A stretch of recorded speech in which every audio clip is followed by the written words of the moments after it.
Yon, mapagpalang araw po sa ating lahat. Kakamusta po kayo? Bali, lulutuin natin ngayon ay sinigenggeng na baka.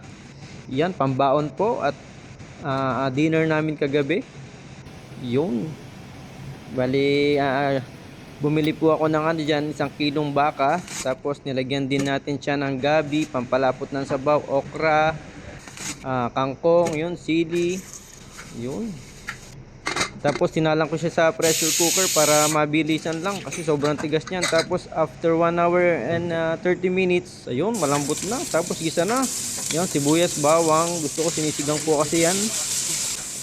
Tapos yan, kamatis para pampakulay ng sabaw at dagdag sustansya na rin po yan. Yan, tapos nilagay ko na yung baka, tsaka yung gabi. Ang purpose po ng gabi is pampalapot po ng sabaw. Tapos nilagyan ko din ng patis at asin. Ayun, nilagay ko na yung labanos. Tapos ayun, yung minash kong gabi nilagay ko na rin. Tapos sinigang mix, ayan. Mabilisan lang po yun kasi malambot na yung baka. Tapos nilagay ko na yung okra. Yan, yun, yung tsaka sandamakmak na kangkong. Sobrang mahal po dito niyan. Pag ganyan yung itsura, yan, after almost 2 hours naluto din po. Maraming salamat po sa mga nanonood. Ingat po kayo dyan. Salamat.